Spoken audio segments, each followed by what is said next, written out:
Yes, people. Today I want to talk about a film called Taken, starring Liam Neeson. I'll just get some notes.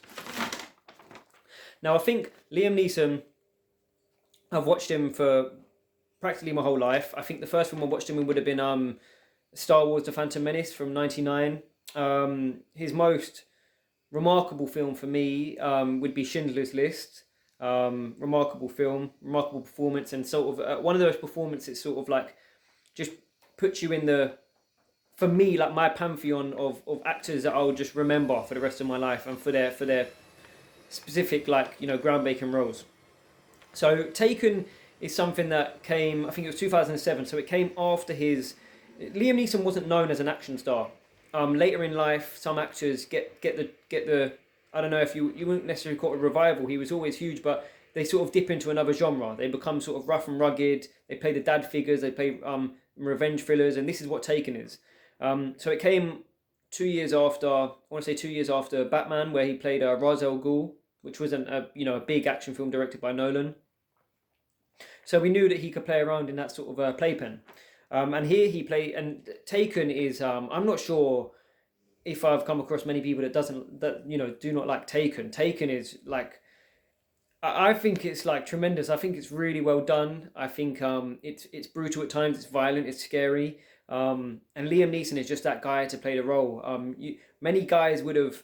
It didn't have to be Liam Neeson. There's loads of films, and then since that we've had loads of films. Taken has inspired a whole sort of a whole genre of this to become popular again, and to sort of popularize the sort of revenge thriller from the like a dad or a Family Guy perspective or something. Anyway, yeah, that's Taken. So Liam Neeson plays Brian Mills, and his daughter is, I believe, she's 17 or something, and she wants to go. She wants to follow like a rock band across Europe. She wants to finally spread her wings. She's getting to that age where she wants to fly, where she wants to fly the nest. And Liam Neeson's character is like an ex. I don't know. I don't particularly like CIA or some type of agent that deals in combat, specialized missions. So he's very astute, and he understands the dangers that lurk in all recesses of life. So he's very wary of letting his daughter do this, but he's estranged from her. So and his ex-wife has moved on with a new fella. So he's trying to establish a relationship, and he doesn't want to sort of ruin that when he's sort of back in her life now that she's a bit older, because he wasn't there when she was a child, and that's why he split up with the missus. And really funny scene early on where he turns up at the daughter's party with like a cool, nice gift, like a karaoke machine, I think it was, an understated gift, nothing too flashy. But then the new fella, the stepdad, turns up with like a horse, and it just spoke to me where, if it was the roles were reversed and Liam Neeson turned up with the horse, it would be like this big thing where the wife sort of moans and she pulls her face and she's like, "Look at you trying to show off and be the big daddy." I just thought it was funny there, if it was reversed. And also, the wife is played by Famke. I don't know how to pronounce her name, but she's Jean Grey from the X-Men franchise. And I just can't help but, whenever I see her, I don't see her in enough roles, but when I do see her, I just can't help but seeing Jean Grey. And whenever I think of Jean Grey, she's like a very imposing, powerful woman. She can do you harm, and it's just, I can't get past seeing her. Not that it obscures her performance. It's just, I always think of Jean Grey, and she's an amazing, powerful comic book character. Okay, so the daughter goes off. Reluctantly, Liam Neeson accepts. And then, we don't have to wait long for her to be abducted in the most brutal, and like this scene where she gets abducted, she's on the phone to her dad, she can see her friend getting kidnapped from like another part of the building. It's really scary. It's directed in a way that like, for me, it's as scary as scenes in the American remake of The Ring and Paranormal Activity. That's how fear-inducing it is for me, watching her get abducted, watching her getting pulled from under the bed. It's all really exhilarating for me personally. I don't know how others feel. I don't. Thanks to the acting, the setup of it, and the directing. That's how it made me feel. And so, with that scene, we see all the scenes unfold, and we know, because like we know that we know what the film's going to be about going into it. You know, revenge thriller. You know, if you watched the trailers at the time, whatever, or word of mouth. And then, you know, seeing that Peter dude turn up at the airport, luring the girls, getting information out of them, we see all this danger around every corner, and we just know what's about to come, and it's really scary knowing what's about to unfold. And so then we get into how utilitarian and resourceful Liam Neeson's character is, because he's tremendous. He springs into action. He has buddies that are like ex, you know, military as well. So he gets the help of them. He gets flights booked like ASAP. He gets, like, I don't know, that his friends find out who the voices are that are on the speaking on the phone to him. And he springs into action with not a second to lose. I mean, it's all very believable.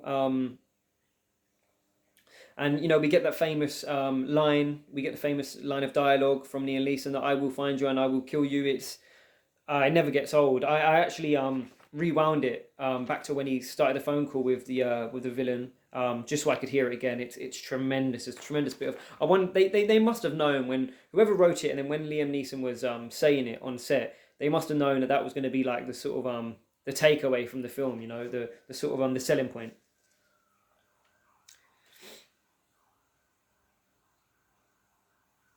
So yeah, from that moment, it's sort of even up to that moment, the film never sort of like has like a dull moment. We're now in the pit of things. Where the you know, second act now, where Liam Neeson is going off to save his daughter, and he finds Peter.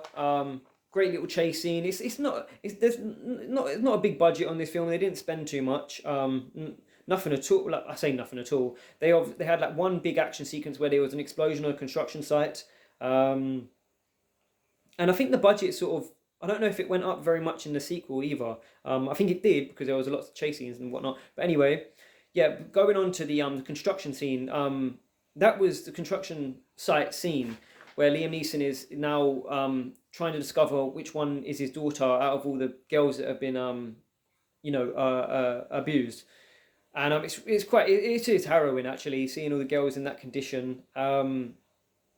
And every step of the way, Liam Neeson doesn't mess about. He's ready to kill anyone he comes across, and use his skills to deduct what's around every corner, and how to get his daughter as quickly as possible. Because now we've got like a 90-day or a 90-hour window straight from the off, so we know that the clock is ticking. Which, you know, that's not cliche, but we know that that's going to be the motif anyway. But it's being said in a 90-hour window, so that's pretty cool. And all of the things that happen in this film are very something. These things happen in real life, so it's also very harrowing in that respect. 2007, these things were probably reported on the news a lot, and since then it has been. So it's quite accurate of not what happens in the film, but what the bad guys are doing to innocent people is accurate. Yeah. So one thing I will say is I don't like all the cuts to this film in the action sequences. Everything else in the dialogues and the scenes where people interact and the drama is all okay, but when it comes to the action, the hand-to-hand combat, the chase scenes in the car, I just don't know. I don't like it how I just genuinely don't like how choppy cutscenes are in action sequences.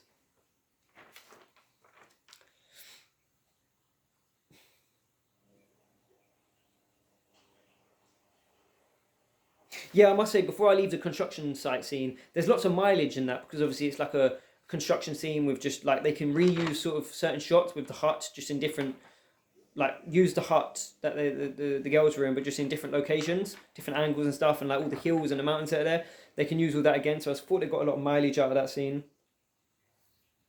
There's also another character included. There's this like a police sergeant or something in this country. Paris, is it? I think I mentioned that, and I hope I'm not getting that wrong, but I think it is Paris. Yeah, I think, because at one point he says, "I'll take down the whole Eiffel Tower to get my daughter," or something. Yeah, I really like all the scenes with this police sergeant, the head of police, because he's corrupt. He's negligent of what's going on in his city, he's corrupt. And then, like, Liam Neeson evades them in this really cool way, where the police sergeant is trying to set him up with all guys on different roofs, and then he's so clever, gets away, gets back to his house, shoots the wife in the arm with no hesitation. I thought that was really brutal.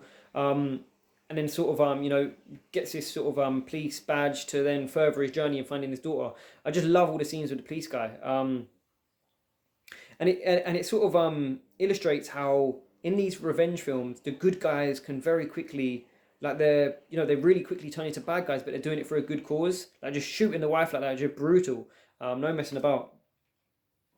I think it's appropriate for his character, and it sets out that we see that Liam Neeson's character is someone that will just kill anyone in his way to get to his daughter. I respect that. Yeah, like the way Liam Neeson goes to this there's a scene where he sort of masquerades as like a policeman, and to get closer to the guy that he was on the phone to, the guy that he told good luck to, that he was going to find his daughter.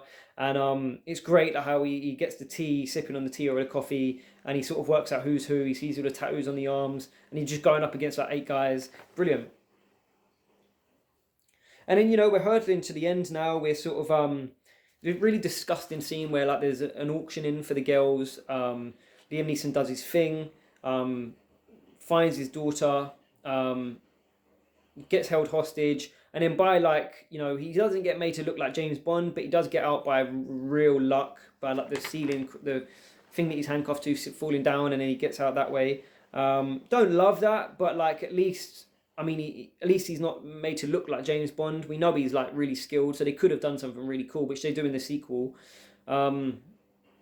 So yeah, he gets out by chance, pursues his daughter. At one point, I thought because the bad guys are on the boat, I thought he was going to do a Too Fast, Too Furious. He's going to, drive a car onto the boat. Would have been quite like ludicrous, but I was sort of like prepared for that to happen. That doesn't happen. Does rescue his daughter. All's well that ends well.